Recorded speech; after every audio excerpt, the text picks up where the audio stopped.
बाबा त्याचा वंश मुक्ती सजावा पोटा एका हरले पापा ज्ञानदेव माय बापा मुली बाप होता ज्ञानी तरी मी लागलो ध्यानी पोटा एका हरले पापा ज्ञानदेव माय बापा विठ्ठल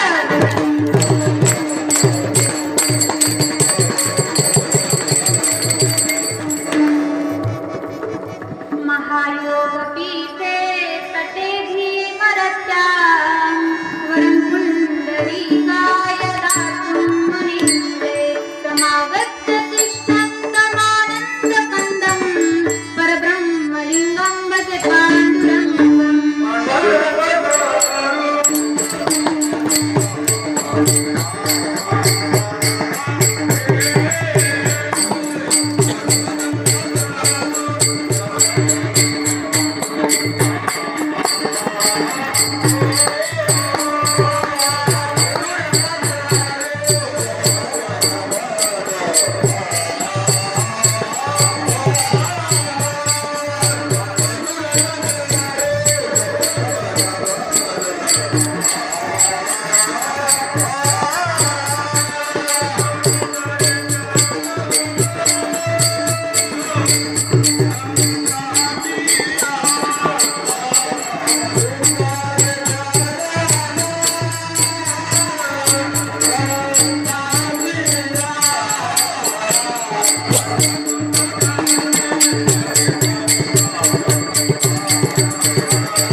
चरण संतांची या त्यांच्या कृपादाने कथेचा विस्तारू बाबाजी सद्गुरुदास कृपा अलंकापुरी रम्य सिंहासनस्थं पदंबोजते जस्पुरद्विप्रदेशं विधीन्द्रादिदेव सदा स्तूयमानं समाधिस्थ मूर्ति भजे ज्ञानदेव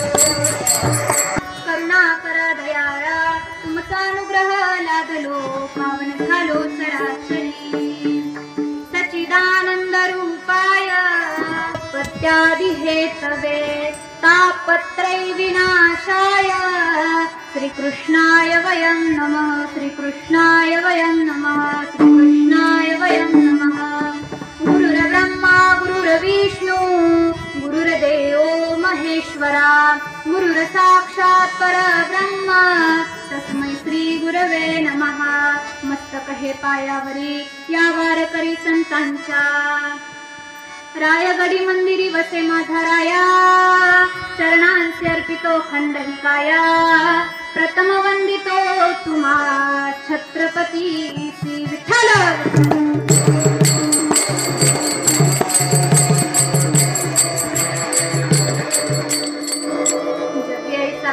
बाबा त्याचा वंश मुक्ती सजावा पोटा येता हरले पापा ज्ञानदेव माय बापा प्रस्तुत प्रसंगी कीर्तन रूपी सेवेकरता निवडलेला अभंग जगत माननीय जगत वंदनीय श्रीमंत श्री जगद्गुरु तुकोबाराय महाराज यांचा 4 चरणाचा अभंग तुम्हा 2 चरणांच्या मानवांच्या सेवेकरता निवडलेला आहे विठ्ठल विठ्ठल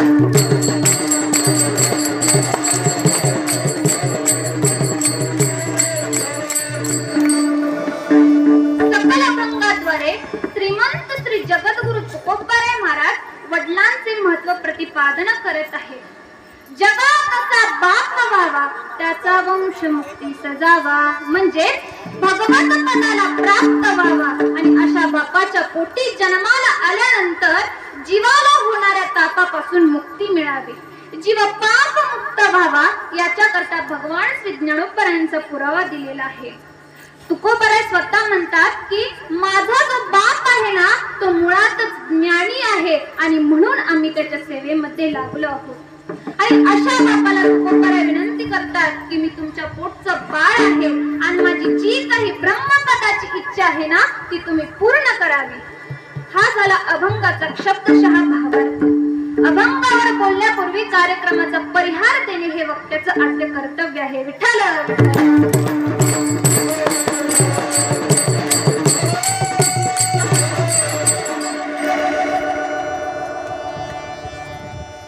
मौजे तुपेवाडी या ठिकाणी चालू असणारा हा हनुमान जन्मोत्सवानिमित्त चालू असणारा अखंड हरिनाम सप्ताह, या सप्ताहाचे हे 21वे वर्ष आहे. आणि या सप्ताहामध्ये आजची तिसऱ्या दिवशीची कीर्तन रूपी सेवा ही या कार्यक्रमाच्या आयोजकांच्या व समस्त तुपेवाडी ग्रामस्थांच्या वतीने मला भेटली. त्याचबरोबर आज सुंदर अशी मला कीर्तनामध्ये साथ करणारे सुंदर गायनाचार्य हरिभक्त पराय नवनाथ महाराज, त्याचबरोबर ते या कार्यक्रमाचे व्यासपीठ चालक देखील आहेत आणि त्यांच्यासोबत कार्तिक महाराज आळंदीकर आणि त्याचबरोबर तुपे महाराज आणि सुंदर अशी उत्कृष्ट मृदंगाची साथ देणारे हरिभक्त सुमित महाराज, त्याचबरोबर हरिभक्त पराय साजूरकर महाराज सुंदर अशी हार्मोनियमची साथ देणारे, त्याचबरोबर आज ज्यांची बहुसंख्य उपस्थिती आहे ते म्हणजे महिला मंडळ आणि समस्त ग्रामस्थ, त्याचबरोबर श्रोते मंडळी, टाळकरी, विनेकरी, माळकरी, चोपदार, माझ्या गुरुवरांच्या, त्याचबरोबर माझ्या माता पित्यांच्या सर्वांचे चरणी मी नतमस्तक होते आणि माझ्या सेवेला सुरुवात करते. विठ्ठल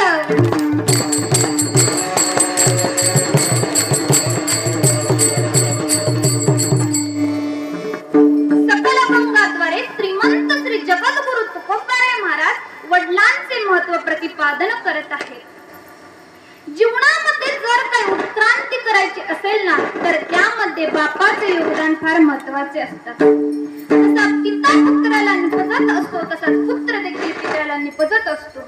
या महाराष्ट्राचे राजपुत्र छत्रपती संभाजी महाराज ज्यांनी 41 दिवस स्वतःच्या देहावरती होणारे हाल सहन केले, एवढे दुःख सहन करण्याची क्षमता ज्यांच्यात निर्माण झाली, त्यांचे पूज्य पिताजी या महाराष्ट्राचे राजे छत्रपती शिवाजी महाराज ज्यांच्या पितृत्वातून एवढे धाडस निर्माण झालं, ते वडील कसे होते? हर हर महादेव उठला, मुघलांच्या बाबाचे नाव फुटला, मराठ्यांचे उठले नंतर तलवारी, मुघलांची माघारी, शिवाजी तुम्ही 10 वर्ष जगला असताना तर मुघलांनी देखील कपाळात भगवान लावला असता. आज काय झालं? आज आमच्या दारापुढचा सडा गेला, घरात राडा झाला. आज काय झालं? आज आमच्या दारापुढची तुळस गेली, घरातली माणसं आळशी झाली. आज काय झालं? आज आमच्या दारापुढची रांगोळी गेली, घरातली माणसं रंगीली झाली. एक्सक्यूज मी, मेरा दिल तेरे फिदा रे असं म्हणणारी तरुण करती या महाराष्ट्राच्या मातीत निर्माण व्हायला लागली. विठ्ठल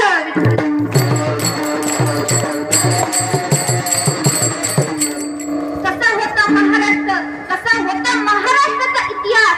5 मुघलांच्या सत्ता महाराष्ट्राच्या उरावरती थया थया नाचत होत्या म्हणून मंदिर लुटली जात होती. लुटली जाऊ नये म्हणून पोटची पोरं तर सोडत धान्याच्या बियाणं गवत्याच्या पात्याला देखील उगवायची भीती वाटायची. अशा वेळी मासाहेबांच्या पोटी शिवरत्न जन्माला आले. महाराष्ट्रातील जनता म्हणायला लागली, किसी के पेट में से बाप पैदा होता है तो किसी के पेट में से पाप पैदा होता है. अरे यारो, किसी के पेट में से बाप पैदा होता है तो किसी के पेट में से पाप पैदा होता है. लेकिन यारो, जिजाऊ ऐसी माँ थी कि उसके पेट में से यारो का यारो का बाप शिवाजी पैदा हुआ. अरे कसा होता मराठा, हरणासारखा पाय टिपण्यासारखा बॅटरी बोलण्यासारखी तरकारी फोडणारा जो मरकर भी कभी पीछे नहीं हटा वो है मराठा. आणि याच मराठ्याच्या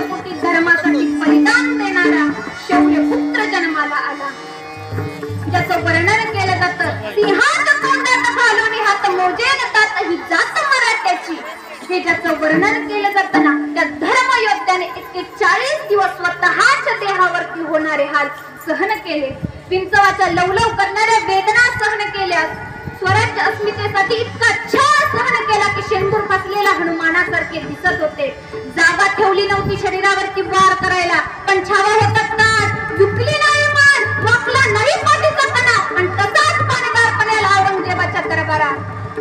सबूर आसत सबूर, बहुत कुछ पूछना है. आणि औरंगजेब आपल्या सिंहासनावरून उतरून संभाजीराजांच्या समोर येऊन उभा राहिला. संभाजीराजांना पाहिलं, निहाळलं आणि म्हणाला, आखिरकार कैद में आज तू हमारे. आणि त्या अल्लाहचे आभार मानण्यासाठी तो गुडघे टेकून खाली बसला. त्याचं वर्णन कवी कलश करतात. काय लढतात राजा पण, काय शौर्य आपलं, काय तेज आपलं. तुमचं तेज पाहून स्वतःचं तख्त टाकून तुमच्या समोर गुडघे टेकून बसलेला आहे. खमाश. सरदिशी औरंगजेब सरसावला.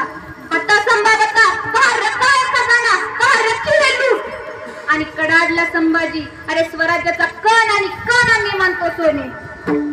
क्यों नहीं ऐसा एक भी शख्स हमारे जनाने में पैदा हुआ. आणि बोलला छावा, अरे कसा तुझ्या पोटी जन्माला येईल संभाजी. संभाजी जन्मेल तर शिवछत्रपतीच्या कुशीत, महाराष्ट्राच्या कुशीत, सह्याद्रीच्या कड्यावर आणि तुझ्या नरड्यावर. याद राख, महाराष्ट्राच्या मातीत उभा आहेस, इथंच माती करू. आमच्याच वाटेवरती येऊन आमच्याशी वाटमारी करणाऱ्याची आम्ही वाट लावल्याशिवाय स्वतःच्या वाटेवरती कधीच परतत नाही. हा इतिहास आहे आमचा. सिंहाचे बछडे आम्ही सिंहासारखेच जगू. अखेर औरंगजेब संतापला. ले जाओ इसे हमारे नजरों के सामने से, निकाल डालो इसकी आंखें हमें बहुत जलाती है, काट डालो इसकी जबान हमें बहुत चुभती है. संभाजी महाराजांना नेण्यात आलं. लाल बुंद सळ्या घेऊन हापसी आले. लाल बुंद सळ्या आल्या, डोळ्यात घुसल्या, सर्र झालं. यत्नांचा कल्लोळ उठला. डोळ्यातून रक्त वाहू लागले. थोड्या दिवसानंतर संभाजी महाराजांची जीभ कापायची ठरवलं. हापसी नंगी तलवार घेऊन आले. जीभ कापायची होती, परंतु संभाजी महाराजांनी जबडा बंद केला. जबडा उघडण्याचा खूप प्रयत्न केला, परंतु जबडा काही उघडला नाही. शेवटी एका जणाने युक्ती केली. संभाजी महाराजांचे नाक दाबले, श्वासासाठी जीव तळमळला, ओठ हलले, जीभ लवलवली आणि त्याच संधी जगाच्या दिवसाची आग घातली. जीभ बाहेर ओढली, सब कापून टाकली. तोंडातून रक्ताचा पूर वाहू लागला. काही दिवसानंतर संभाजी महाराजांच्या पूर्ण शरीरावरचे कातडे सोलून काढले आणि त्या दररोज त्याच्यावरती मिठाचे पाणी ओतायचे. 41 दिवस या यातना सहन केल्या, पण झुकला नाही तो छत्रपतींचा छावा. म्हणूनच जगात असा बाप व्हावा आणि त्याच्या पोटी असा शूर पुत्र जन्माला यावा. जगी ऐसा बाप व्हावा, त्याचा वंश मोठी सजावा.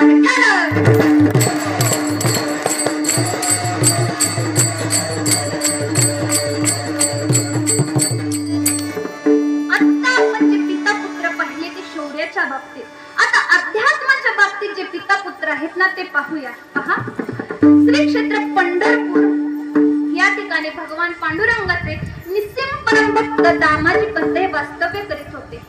त्यांचा बिदरच्या बादशाहाला कोठारा होता.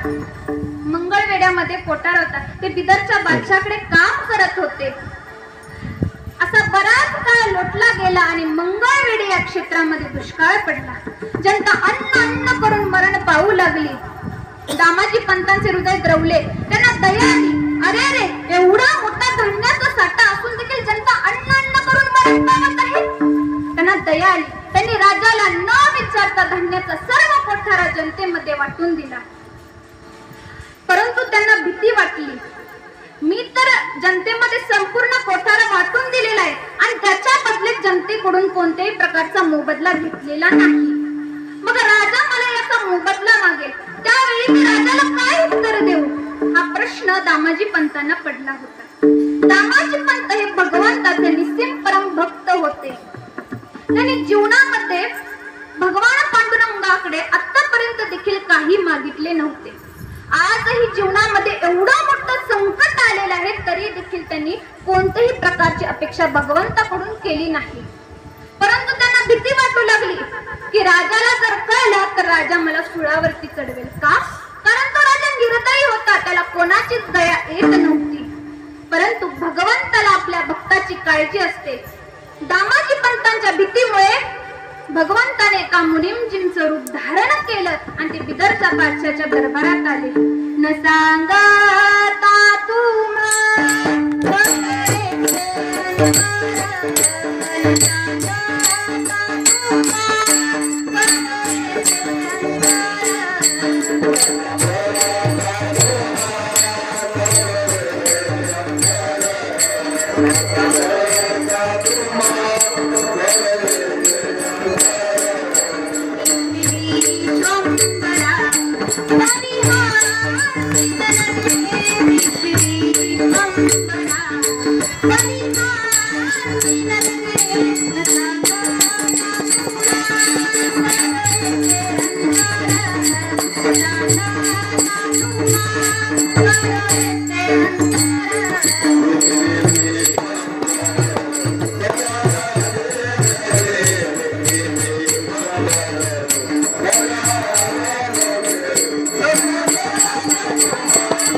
भगवान परमात्म्याला न काही सांगता सर्व काही कळत असतं, म्हणून भगवान परमात्मा आपल्या भक्ताची काळजी करतो.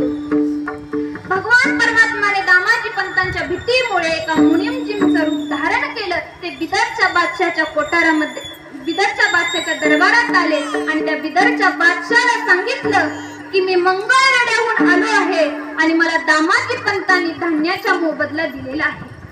असं बोलून जो आपल्याजवळ बटवा असतो बटवा काढून बादशाच्या हाती देतात आणि तेथून निघून जातात. याचं वर्णन श्री महिपती महाराज फार सुंदर करतात.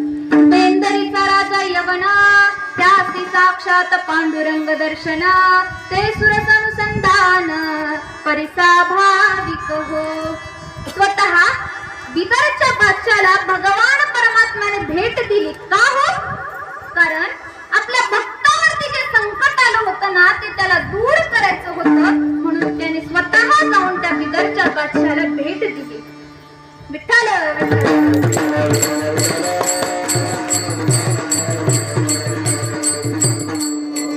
आणि याच भक्ताच्या पोटी एक वैष्णव जन्माला आला, ज्याचं नाव आहे नामदेव. जो नाम गाता गाताच देव झाला तो नामदेव. नामदेवांचा जन्म हा शके 1192 मध्ये झाला. श्री संत नामदेव महाराज आणि श्री संत ज्ञानेश्वर महाराज हे समकालीन आहेत. शुक्ल पक्ष एकादशी कार्तिक रविवार प्रमोद संवत्सर शाली बहार. शुक्ल पक्षातील एकादशीच्या दिवशी नामदेवरायांचा जन्म झाला. तेही आपल्या वडिलांसारखे भगवत भक्त होते. दामाजी पंतांनी वयाच्या अनेक वर्ष भगवंताला मध्यान्हकाली नैवेद्य दाखवायचा नियम केला होता. रोज मध्यान्हकाली नैवेद्याचं ताट घ्यायचं, देवासमोर जायचं, ते नैवेद्याचं ताट ठेवायचं, त्याच्या भोवताली पाणी फिरवायचं, देवाला नमस्कार करायचा आणि ते नैवेद्याचं ताट घेऊन घरी यायचं. असा रोजचा त्यांचा दिनक्रम होता. परंतु एके दिवशी काही कामानिमित्त दामाजी पंतांना बाहेर जावं लागलं. त्यावेळेस त्यांना काळजी वाटू लागली, मी जर बाहेर गावी गेलो तर माझ्या देवाला नैवेद्य कोण दाखवेल. मग त्यांची पत्नी म्हणाली, एवढा विचार कशाला करताय, आपलं नाम आहे ना, तो नैवेद्य दाखवेल. मग दामाजी पंतांनी नामदेवरायांना हाक मारली, नामा ए नामा. काय हो बाबा, मला 2 दिवसांसाठी बाहेर गावी जायचंय, मग तू देवाला नैवेद्य दाखवशील का. नामदेवराय म्हणाले, हो चालतंय. मग ठरल्याप्रमाणे दामाजी पंत बाहेर गावी निघून गेले. दुसऱ्या दिवशी नामदेवरांच्या आई सकाळी लवकर उठतात, नैवेद्याचं ताट करतात आणि ते नामदेवरांच्या हातात देतात आणि सांगतात, नामा हा नैवेद्य देवाला दाखवून या. नामदेवराय ते नैवेद्याचं ताट घेतात, मंदिरात येतात आणि मंदिरात आल्यानंतर तो देवासमोर नैवेद्याचं ताट ठेवतात आणि देवाला म्हणतात, देवा हा नैवेद्य खा. बराच वेळ वाट पाहतात, परंतु देव काही नैवेद्य खात नाही. पुन्हा ते म्हणतात, देवा हे बघ पटकन नैवेद्य खा, मला घरी जायला उशीर होतोय, आई रागवेल मला. परंतु तरी देखील देव काही नैवेद्य खात नाही. मग शेवटी नामदेवराय हट्ट करतात. हट्टाचे 3 प्रकार आहेत. पहिला आहे बालहट्ट, दुसरा आहे स्त्रीहट्ट आणि तिसरा आहे राजहट्ट. बालहट्ट म्हणजे लहान मुलगा काही आपल्या आई वडिलांजवळ मागतो ते त्यांना द्यावं लागतं. दुसरा हट्ट म्हणजे स्त्रीहट्ट. मकर संक्रांत दिवाळी असे सण आले की बायकांना साडी तरी घ्यावी लागते, नाही तर दागिने तरी घ्यावे लागतात. नाही घेतलं तर घरातली तरी भांडी फुटत, नाही तर भांडण तर होतच. आणि तिसरा हट्ट आहे राजहट्ट. राजहट्ट म्हणजे राजाला एखादा जमीन बंगला काहीही दिसलं ते त्याला हवं असलं तर ते त्याला द्यावं लागतं. अशी हट्टाचे 3 प्रकार आहेत. तसं नामदेवरायांनी बालहट्ट केला. देवा, जर तू हा नैवेद्य खाल्ला नाही तर मी या दगडावरती माझं डोकं. देवाला भीती वाटली की खरोखर नामदेवराय डोकं आपटतात की काय, म्हणून देव पटकन प्रकट झाला, नैवेद्य खायला सुरुवात केली. नैवेद्य खाऊन झाल्यानंतर ते नैवेद्याचं ताट घेतलं, घरी आले. घरी आल्यानंतर आईने विचारलं, नामा नैवेद्य कुठं आहे? देवाने खाल्ला. अरे पण देव कसा काय खाऊ शकतो नैवेद्य? आई खरंच देवाने खाल्ला. नाही तू खोटं बोलतोयस की काय? नाही आई खरंच देवानेच खाल्लाय. नामदेवरायांच्या आईंना त्यांच्यावरती विश्वास बसत नव्हता. संध्याकाळी परत दामाजी पंत घरी आले. घरी आल्यानंतर घडलेली सर्व हकीकत त्यांच्या पत्नीने त्यांना सांगितली. आणि तेव्हा देखील दामाजी पंतांना पण त्यांच्यावरती विश्वास बसला नाही, म्हणून दुसऱ्या दिवशी देखील नामदेवरायांना नैवेद्य दाखवायला सांगितलं. विठ्ठल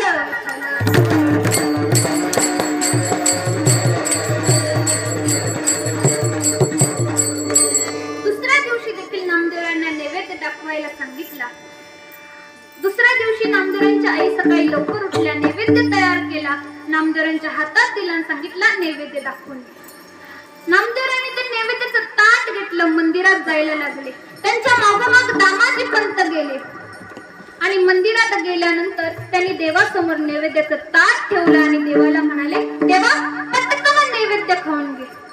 देव पटकन प्रकट झाला आणि नैवेद्य खायला सुरुवात केली.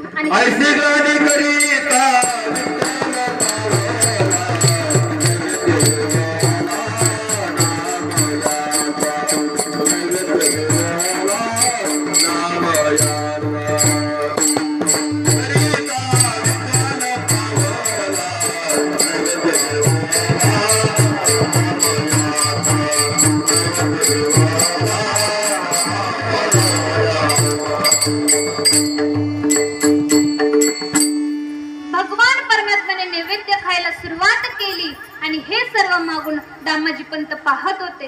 त्यांना आश्चर्य वाटलं की माझ्या मुलाच्या हातून स्वतः पंढरीचा पांडुरंग नैवेद्य खात आहे. नो हे हा सामान्य संतांचा महिमा,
नैवेद्य हातीचा मूर्तीचे वीर. भगवंताने स्वतः नामदेवरायांच्या हातून नैवेद्य खाल्ला. नामदेवरायांनी देखील वडिलांसारखी भक्ती केली. वारकरी संप्रदायाचा प्रचार प्रसार केला. महाराष्ट्रात नव्हे तर महाराष्ट्राच्या बाहेर पंजाब मधील गुमान्यापर्यंत नामदेवरायांनी वारकरी संप्रदायाचा प्रचार प्रसार केला. आजही आपण त्या प्रांतामध्ये गेलो तर त्यांच्या भाषेमध्ये आपल्याला नामदेवरायांचे अभंग पाहायला मिळतात. एवढंच नव्हे तर त्या नामदेवरायांचा एवढा मोठा अधिकार आहे, एवढा मोठा अधिकार आहे की त्यांच्या कीर्तनात स्वतः पंढरीचा पांडुरंग नाचत होता. एवढंच, आणि देव त्यांच्या कीर्तनात एवढा देह भान अर्पून नाचत होता, एवढा तल्लीन होऊन जात होता की त्याचा पितांबर गळाला तरी देखील त्याला कळत नव्हतं. एवढा देह भान अर्पून त्यांच्या कीर्तनामध्ये भगवंत नाचत होता. झाली चंद्र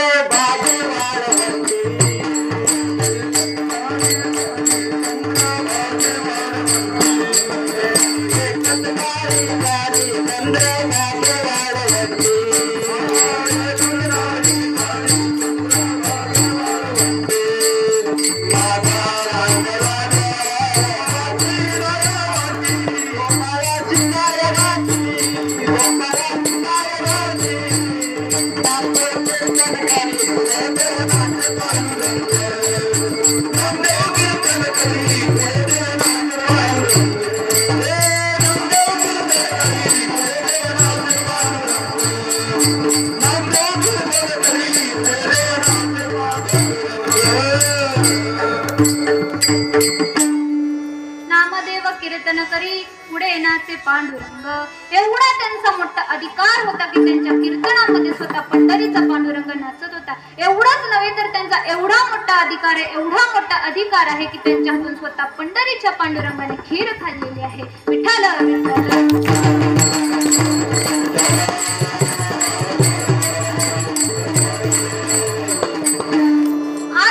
अभंग सेवेकरता निवडलेला आहे ना, ते श्रीमंत श्री जगद्गुरु तुकोबाराय महाराज सांगतात की जगाचा नियंता रचयिता परमपिता लालन पालन पोषण करणारा हा फक्त एकच आहे, तो म्हणजे पंढरीचा पांडुरंग. पंढरीचा पांडुरंग आहे मायबाप. पंढरीचा पांडुरंग हा आपला मायबाप आहे. विठ्ठल विठ्ठल.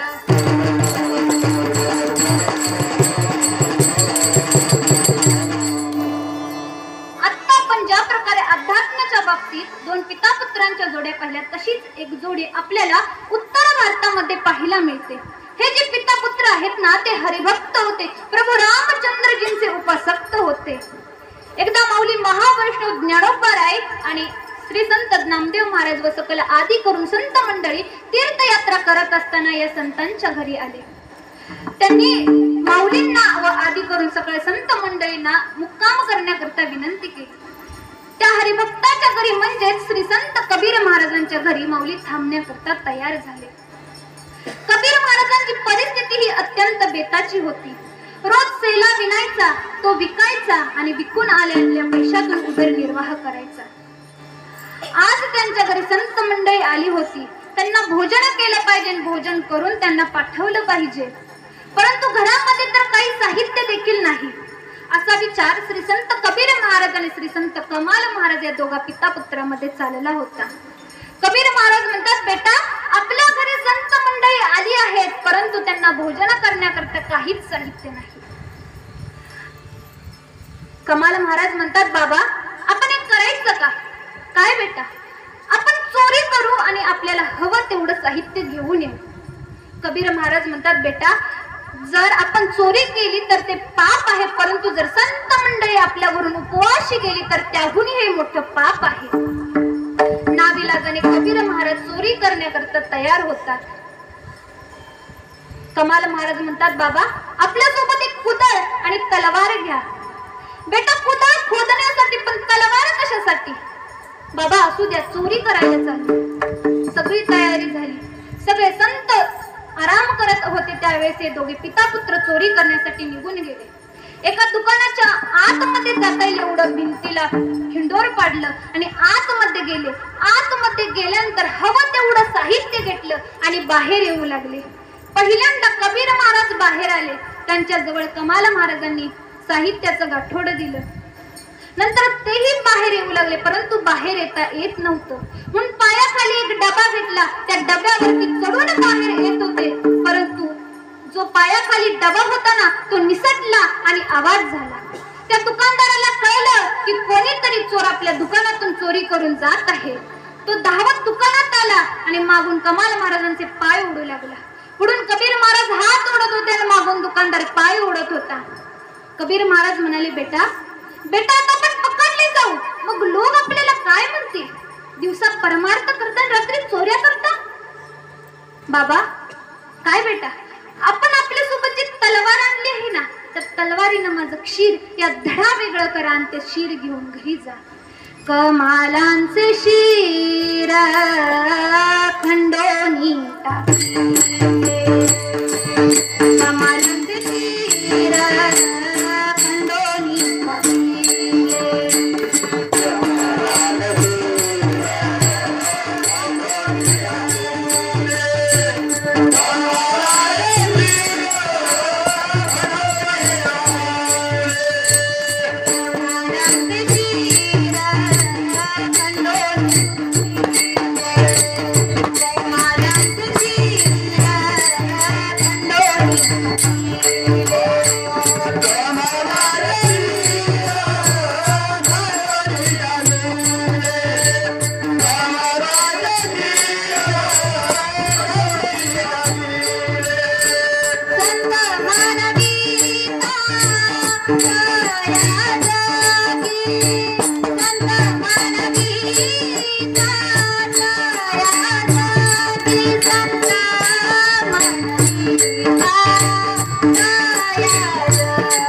खंडोनी टाकिले, संत मनविता तया जगी, संतांचे पायी खर्चावे शरीर. कमाल महाराजांनी ते शीर धडा वेगळे करायला सांगितलं. कबीर महाराजांनी मोठ्या जड अंतकरणाने ते शीर धडा वेगळं केलं आणि ते शीर एका पिशवीमध्ये घालून घरी आले. घरी आल्यानंतर माता माऊलीने विचारलं, तुमच्या सोबत माझा मुलगा आला होता, तो कुठं आहे? कबीर महाराज न काही बोलता ते पिशवीत असलेलं शीर त्या माता माऊलीला दाखवलं. काय वाटलं असेल हो त्या माऊलीला? पहा, एकदा मुंबईमध्ये 26/11 एक हल्ला झाला होता. त्या हल्लेकराचं काय नाव होतं? कसाब नाव होतं. आणि त्या कसाबच्या गावातले लोकांना विचारलं की तुम्ही याला ओळखता का? त्यावेळेस त्याचे गावातले लोक म्हणाले, नाही आम्ही याला ओळखत नाही. त्याच्या मित्रांना विचारलं, तुम्ही याला ओळखता का? त्याचे मित्र देखील म्हणाले, नाही मी याला ओळखत नाही. जेव्हा त्याच्या वडिलांना विचारलं, तुमचा हा मुलगा आहे का? त्यावेळेस त्याचे वडील म्हणाले, नाही याचा ना माझा काही संबंध नाही. परंतु ज्यावेळेस त्याच्या आईला विचारले ना की हा तुमचा मुलगा आहे का, त्यावेळेस त्याची आई म्हणाली, हो हा माझाच मुलगा आहे. पहा, मुलगा कसाही असो, रावणासारखा असो नाही तर रामासारखा असो, तो आपल्या आईला प्रियच असतो. विठ्ठल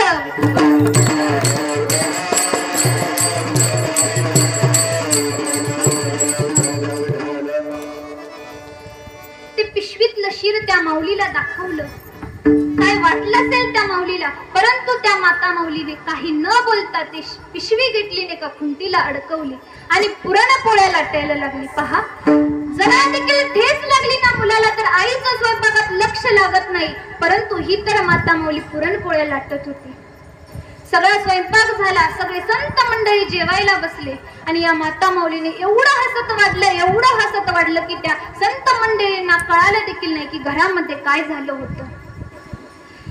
सगळा पाहुणचार संपल्यानंतर सगळे संत मंडळी जाऊ लागले होते. त्या माऊली कबीर महाराजांना म्हणाले की कबीर महाराज, आम्हाला गावच्या वेशीपर्यंत सोडण्याकरता चला.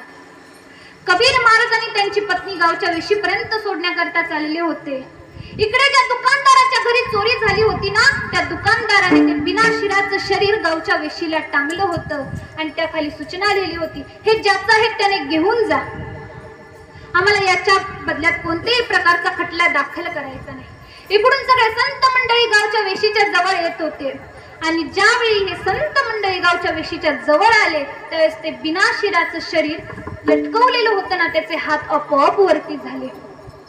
कबीर महाराज रडू लागले. माऊली म्हणतात, कबीर महाराज तुम्ही का रडताय? वारकऱ्यांच्या सेवेमध्ये माझ्या मुलाचा देह कामी आला परंतु माझा आला नाही म्हणून मी रडत आहे. माऊली म्हणतात, एवढे दुःख सहन करताना तुमच्या मुलाला काहीच कसं नाही वाटलं? कसं काय वाटलं? अमृताची फळे अमृताची होती, अमृताची फळे अमृताची होती,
बाजरी मिळेल, तांदूळ पेरले तर तांदूळच मिळतील.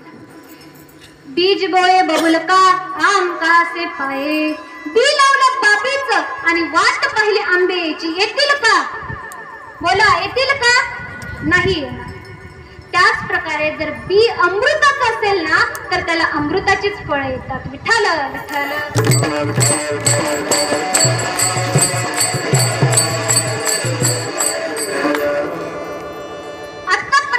कर्तृत्व आणि पिता पुत्राच्या जोड्या पाहिल्या. आता आपण पिता आणि पुत्रीच्या जोड्या पाहूया. तर आहे का वारकरी संप्रदायामध्ये अशी एक जोडी? तर आपल्याला पुराणाचा शोध घ्यावा लागेल. पुराणामध्ये चरमकार समाजामध्ये एक संत होऊन गेले आहेत. त्या संतांचं नाव आहे बंका आणि त्यांच्या कन्येचं नाव आहे वंका. एकदा श्री संत बंका महाराज आणि त्यांची कन्या वंका आणि बंका महाराजांची पत्नी रस्त्याच्या कडेने चालत होते. रस्त्याच्या कडेने चालत असताना सगळ्यात पहिल्यांदा बंका महाराज चालत होते, त्यांच्या मागे त्यांची पत्नी चालत होती, सगळ्यात शेवटी छोटीशी लहान बंका चालत होती. रस्त्याच्या कडेने जात असताना बंका महाराजांना एक अलंकार दिसला. त्यांना वाटलं, हा जर अलंकार माझ्या पत्नीने पाहिला तर तिला याला घ्यायची इच्छा होईल, म्हणून त्यांनी त्याच्यावरती माती टाकली आणि ते पुढे निघून गेले. त्यानंतर त्यांची पत्नी आली. त्यांच्या पत्नीला देखील तेच वाटलं की हा जर अलंकार माझ्या मुलीने पाहिला तर तिला याला घ्यायची इच्छा होईल, म्हणून त्यांनी देखील त्याच्यावरती माती टाकली आणि त्या पुढे निघून गेल्या. नंतर छोटीशी लहान वंका आली. तिने त्या अलंकाराला म्हटलं, ही तर माती आहे ज्या मातीवरती माझ्या आई वडिलांनी माती टाकलेली आहे, आणि असं म्हणून त्या देखील पुढे निघून गेल्या. विठ्ठल.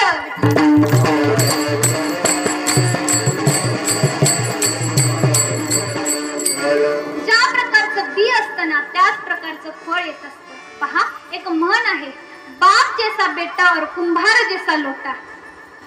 याच्यासाठी तुम्हाला एक दृष्टांत सांगते. आंब्याचे दिवस होते. आंब्याची वनराई होती एका जणाची. भरपूर आंबे लागले होते झाडाला. एका झाडाला 200 आंबे लागले होते. आणि एक पोरगा त्या आंबेराईमध्ये शिरलं आणि झाडावरती चढून आंबे तोडू लागले. हे कळलं त्या वनराईच्या मालकाला. तो धावत धावत काठी घेऊन त्या झाडाखाली आला. त्या पोराला पकडला आणि म्हणाला, गाढवा मूर्खा नालायका, आंबे चोरतोस? चल तुला तुझ्या बापाकडेच नेतो. सांग तुझा बाप कुठे आहे? तो म्हणतो, तो काय पलीकडच्या झाडा आंबे तोडतोय. विठ्ठल विठ्ठल.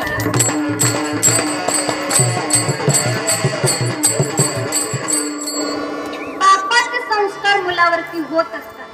बाप जर पेणार असला तर पोरगा काय गाणारा नाही, तो पण पेणारच निघतो. विठ्ठल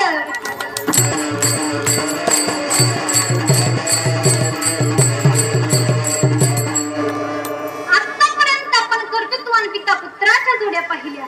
आता आपण पिता आणि पुत्री, बाप आणि लेक, वडील आणि मुलगी यांची एक जोडी पाहूया.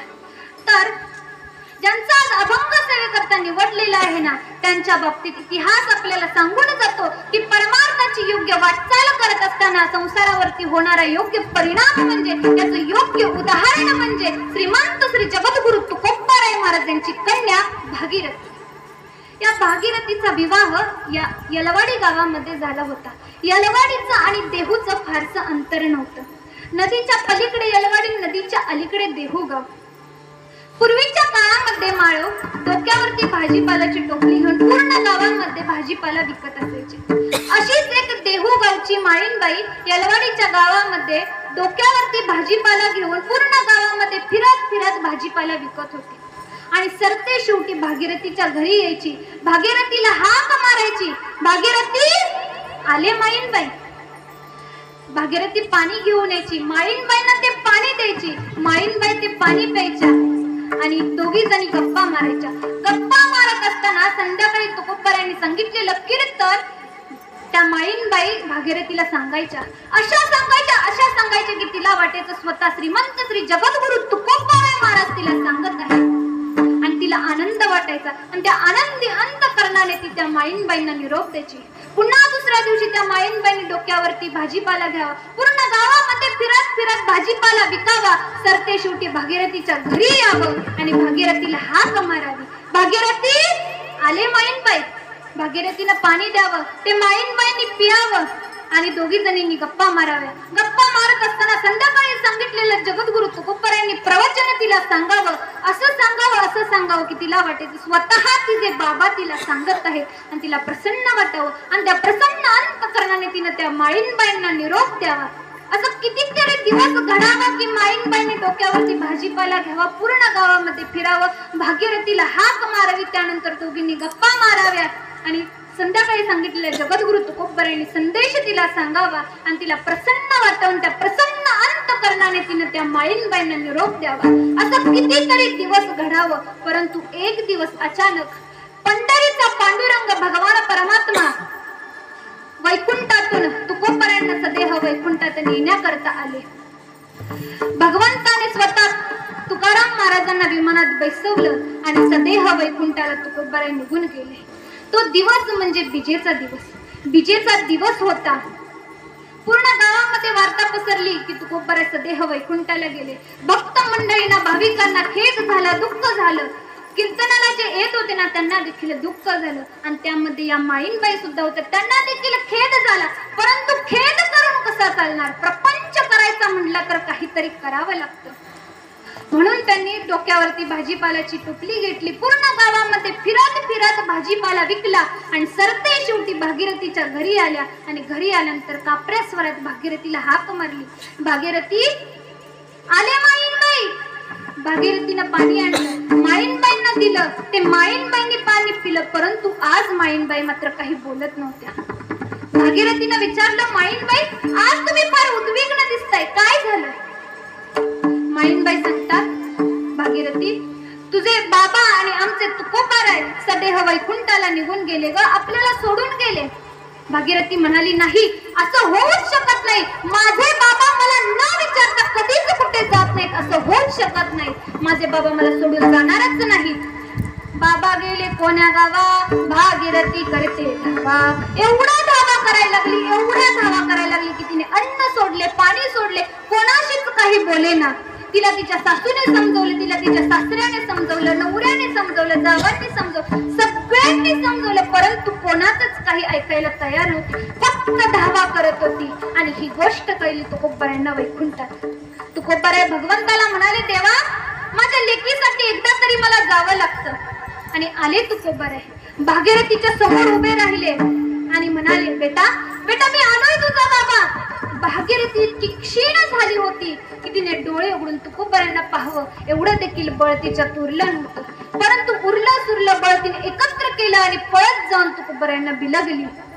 पूर्ण गावामध्ये सांगत सुटली, माझे बाबा आले, माझे बाबा आले. गावातल्या लोकांना वाटलं की हिला वेड लागलं वाटतं. घरी आल्यानंतर ती तुकोबरायांना म्हणाली, बाबा तुम्ही माझ्या घरी पहिल्यांदा आले, काहीतरी खाऊन जा. तुकोबराय म्हणाले, बेटा मी अशा गावाला गेलो की ज्या ठिकाणी काही खात नाही. नाही बाबा, तुम्ही माझ्या घरी पहिल्यांदा आलाय, तुम्ही काहीतरी खाऊन जायचं. मग तिने पटकन होणाऱ्या स्वयंपाक म्हणजे शेवया केल्या आणि त्याच्यासोबत दूध पाहिजे होतं, परंतु तिच्याजवळ दूध नव्हतं. तिने आजूबाजूला विचारलं, परंतु कुठेच तिला दूध भेटलं नाही. ती रडायला लागली, माझे बाबा माझ्या घरी पहिल्यांदा आले, परंतु मी त्यांना शेवयासोबत दूध देऊ शकत नाही. तुकोबराय म्हणाले, बेटा रडू नकोस, मी आणतो दूध. आणि भागीरथीच्या घराजवळच एक एलेश्वराचं मंदिर होतं. त्या मंदिरात जाऊन तुकोबरायांनी त्या देवाची पूजा केली आणि जो समोर नंदी होता ना, त्या नंदीचं दूध काढलं.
ऐलेश्वराची पूजा केली, समोर असलेल्या नंदीचं दूध काढलं, ते दूध घेऊन घरी आले.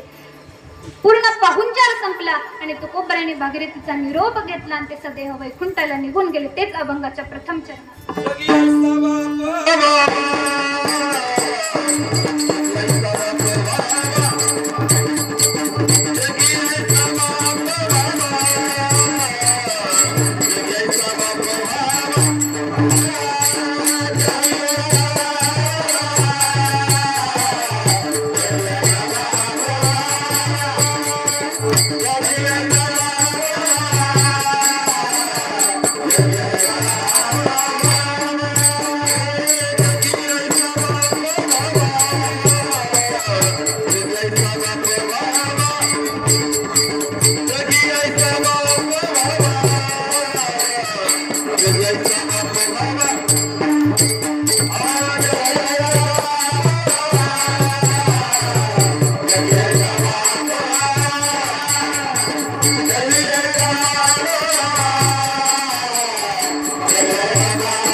परमपिता पंढरीचा पांडुरंग, हा जो पंढरीचा पांडुरंग आहे ना, तो एवढा सामर्थ्यवान आहे की माऊली म्हणतात, हा जो आमचा बाप आहे ना, तो इतका सामर्थ्यवान आहे की माऊली म्हणतात, सर्व सुकृताचे फळ मिलाहीना, क्षमा मी देईन पांडुरंगा, जाईन गे मायतया पंढरपुरा, भेटेन माहेरा पुलिया.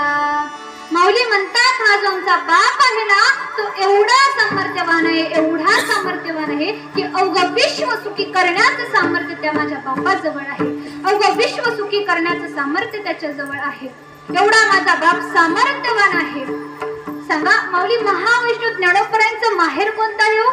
पंढरपूर पाटणी गा महाराज सार्वभौम. पंढरपूर हे माऊली महाराज ज्ञानोबरांचं माहेर आहे. काय त्या माहेराचं वर्णन आहे पहा. विठ्ठल विठ्ठल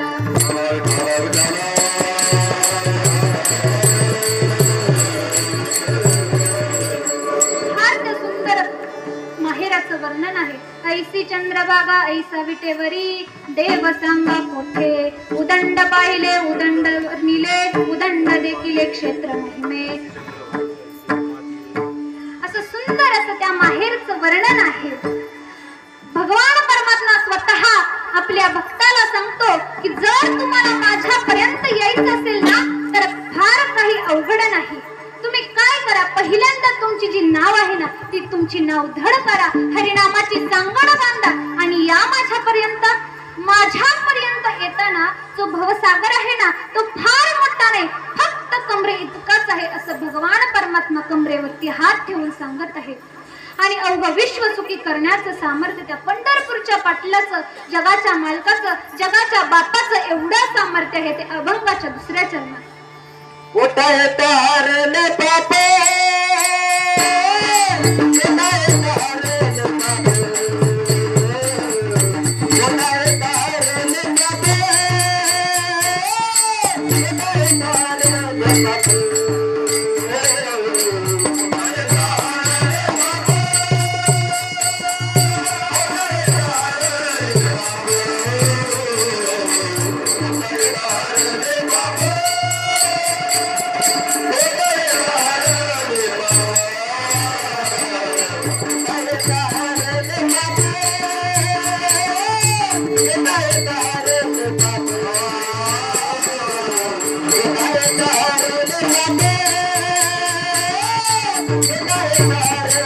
पापे.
जन्माला आल्यानंतर जीवाला होणाऱ्या तापापासून मुक्ती मिळते.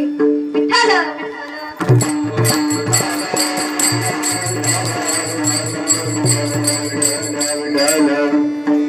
मौली म्हणतात हा जो आमचा बाप आहे ना याच्या पोटाला जन्माला आल्यानंतर आम्हाला मुक्ती प्राप्त होते ना. हा जो आहे ना हा भगवान पांडुरंग जो आहे ना तो आमचा माय बाप आहे. एकदा वारकरी संप्रदायाच्या नियमानुसार भजन करू. सर्वांनी हात वरती करा.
या संतांसाठी भगवान पंढरीचा पांडुरंग रडला. एकदा प्रसंग असा ते अवतार कार्य आता पूर्ण झालेलं आहे. मला समाधी घेण्याकरता तुमच्या चरणाजवळ जागा द्यावी. भगवान परमात्मा सद्गतीत झाले. ज्ञानोबा, तुमची समाधीची जी जागा आहे ना ती अलंकावतीला आहे. तुम्ही येत्या कार्तिक वद्य त्रयोदशीला अलंकावतीमध्ये समाधी घ्यावी. स्थळ ठरला, वेळ ठरली, दिवसही ठरला. संबंध महाराष्ट्रातील संतांना बातमी कळाली की ज्ञानोबा समाधी घेत आहे. तत्कालीन सर्व वैष्णव आळंदीमध्ये आले. अष्टमीला सर्व आळंदी भक्तिमय नादामध्ये होती. माझ्या ज्ञानोबाची समाधी, माझ्या ज्ञानोबाची समाधी पूर्ण परिसर दुमदुमून गेला. अष्टमी झाली, नवमी झाली, दशमी झाली, एकादशी झाली, द्वादशी झाली आणि द्वादशीचं पारणा देखील फेडलं. आणि उगवला तो दिवस ज्या दिवशी माझा ज्ञानोबा समाधी घेणार होता. तो दिवस म्हणजे कार्तिक वद्य त्रयोदशी. नामदेव महाराज देखील त्या ठिकाणी उपस्थित होते. नामदेवांचे पुत्र नारा महाराज, गोदा महाराज, विठोबा महाराज, केशव महाराज हे देखील त्या ठिकाणी उपस्थित होते. नारा महाराज, गोदा महाराज, विठोबा महाराज, माधव महाराज हे देखील त्या ठिकाणी उपस्थित होते. आणि त्यांनी त्या माऊलींच्या समाधीची जागा स्वच्छ केली. विवराचं द्वार मोकळं केलं. नवे नवे स्वतः पंढरीचा पांडुरंग देखील त्या ठिकाणी उपस्थित होता. सगळे संत रडत होते. ज्ञानोबरांचे भावंड निवृत्ती दादा, सोपान काका, मुक्ताबाई हे देखील भावंडाच्या विरहाने रडत होते. सगळे रडत होते. नवे नवे स्वतः पंढरीचा पांडुरंग देखील रडत होता. चिमुकली मुक्ताईने तर धाय मोकलेली होती. का? कारण लहानपणी आई वडिलांच्या नंतर जर कुणाचं प्रेम मिळालं असेल ना तर ते माझ्या ज्ञानोबरांचं. म्हणून चिमुकली मुक्ताई धाय धरून रडत होती. सगळे भावंड रडत होते. नवे नवे स्वतः पांडुरंग देखील रडत होता. रुक्मिणी मातेनं विचारलं, देवा, हे जे भावंड आहेत ना, निवृत्ती, सोपान आणि मुक्ताई, हे भावंडाच्या विरहाने रडतायत. हे जे संत मंडळी आहेत ना, हे एवढा छोटा ज्ञानोबा समाधी घेतोय म्हणून रडत आहेत. परंतु देवा, तुम्ही का रडताय? भगवान परमात्म्याने सांगितलं, अगं रुक्मिणी, हाच एक योगी देखिल्या नयनी. अगं रुक्मिणी, हाच तो योगी आहे ज्याला मी पाहिलं आहे की ज्याने कधीच कोणावरती हक्क गाजवला नाही, अवज्ञा केली नाही, एवढा त्रास सहन केला, हाच तो आहे म्हणून मी रडत आहे. नवे नवे ज्ञानोबरांचे निवृत्ती दादा देखील गुरु रडत होते. निवृत्ती दादांना विचारलं, दादा आपण का रडताय? दादा म्हणाले, हाच एक शिष्य देखिल्या नयनी. हाच तो शिष्य आहे ज्याला मी पाहिलं आहे की ज्याने कधीच अवज्ञा केली नाही म्हणून मी रडत आहे. सगळे संत रडत होते. प्रत्येक जण आपल्या रडण्याचं कारण सांगत होते. ज्ञानोबरांचे दोन्ही कर धरले. एका बाजूने निवृत्ती दादाने तर एका बाजूने देवाने. दोन्ही बाजूने दोघांनी कर धरले आणि ज्ञानोबरांना विवराच्या द्वारापर्यंत आणले. देव निवृत्ती याने धरले दोन्ही कर, जातो वैसावया ज्ञानेश्वर. ज्ञानोबरांना विवराच्या द्वारापर्यंत आणलं. निवृत्ती दादा आणि देव विवराच्या आत गेले आणि ज्ञानोबरांनी उत्तराभिमुख बैसवलं आणि माझ्या नामदेवरांनी टाहो फोडला. नामा म्हणे लोपला दिनकर, नाम ज्ञानेश्वर ज्ञानेश्वरा.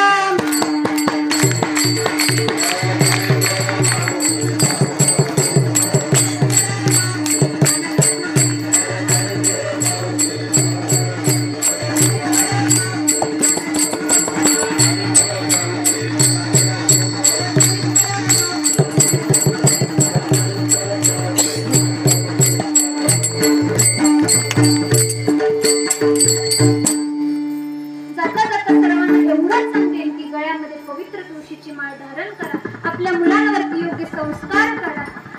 जीवनामध्ये कधीच व्यसन करू नका. व्यसनामुळे प्रपंच धुळीला मिळालेली आहेत. पहा, व्यसन केल्यामुळे लोकांना त्यांना भान नसतं की आपण काय करतो. एक दृष्टांत आहे पहा. एका गावामध्ये 2 माणसं होती. ते रोज रात्री पेत होते, पण स्मशान भूमीमध्ये जाऊन. त्यातला एक आधीच वेडा होता आणि त्यात पिऊन अजून वेडा व्हायचा. एके दिवशी त्या गावातला एका व्यक्तीचा मृत्यू झाला. मृत्यू झाल्यानंतर त्याचे पाहुणे आता बरेच लांब होते. ते येईपर्यंत ती बॉडी तिथेच ठेवली होती. तोपर्यंत त्या स्मशानभूमीमध्ये एक खड्डा काढला आणि त्या खड्ड्यामध्ये ही दोघं रात्रीच्या वेळी त्या ठिकाणी पिऊन बसलेली होती. आणि पिऊन बसल्यानंतर त्यातला एक जण उठला आणि चालत चालत चालत त्या खड्ड्यात पडला. थंडीचे दिवस होते. त्याला वाजायला लागली थंडी. तो ओरडायला लागला, मला वाचवा कोणीतरी, मला वाचवा, मला या खड्ड्यातून कोणीतरी बाहेर काढा, मला खूप थंडी वाजते. आजूबाजूला कोणी नव्हतं. सगळी गावातली माणसं ही त्या मेलेल्या माणसाच्या घरी होती. आणि तिथे फक्त एकच होता, तो म्हणजे त्याचा दुसरा जोडीदार. तो पण पेलेलाच होता. आणि तो आधीच वेडा होता आणि त्यात पेलेला होता. त्याला आवाज आला. तो आवाजाच्या दिशेने गेला. गेल्यानंतर तो म्हणाला, का रे, काय झालं? तो म्हणला, अरे मला लय थंडी वाजते, मी या खड्ड्यात पडले, मला बाहेरच येता येईना, तू मला हात दे म्हणजे मी बाहेर येतो. तो म्हणला, बरोबर आहे, तुला आता थंडी वाजणारच, तुझ्यावरती माणसं माती टाकायची विसरली, थांब आता माती टाकतो. त्यानं माती टाकायला सुरुवात केली. आणि तिकडून ज्या माणसासाठी तो खड्डा काढला होता ना, ती माणसं बॉडी घेऊन आली. आणि जसं त्या दोघांना बघितलं तशी ती घाबरली तर तिथंच बॉडी टाकून पळाली. तर विठ्ठल,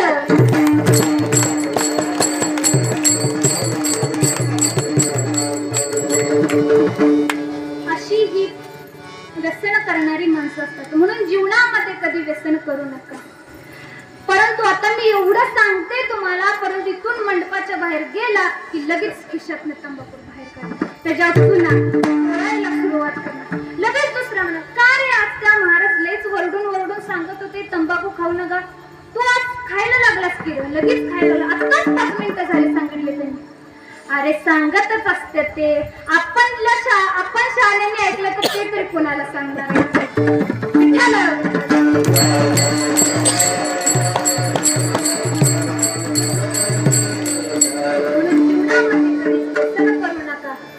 निर्व्यसनी राहा. आपल्या मुलांवरती योग्य संस्कार करा. आणि जाता जाता एवढंच सांगेन, जर माझं काही चुकलं असेल तर ते माझं मला परत द्या. जे काही बरोबर असेल ते तुमच्या संग्रही धरा. जे चुकीचं असेल ते माझ्या बुद्धीचे दोष असतील आणि जे काही बरोबर असेल ते गुरुवर्यांच्या मुखातून श्रवण केलेलं असेल. आणि आज मला कीर्तन सुंदर अशी गायनाची साथ दिली त्याबद्दल मी त्यांचे आभार मानते. त्याचबरोबर मृदंगाची साथ दिली त्याबद्दल त्यांचे देखील आभार मानते. हार्मोनियम वाजवणाऱ्या बाबांचे देखील आभार मानते. विनय करी, टाळ करी, तुम्ही सर्वजण श्रोते मंडळी, सोबदार सर्वांचे मी मनपूर्वक आभार मानते. आणि झालेली सेवा ही माझ्या माता पित्यांच्या, गुरुवर्यांच्या, तुम्हा सर्वांच्या, त्याचबरोबर पांडुरंगांच्या माऊलींच्या चरणी अर्पण करून सेवेला पूर्ण विराम देते. विठ्ठल जय जय.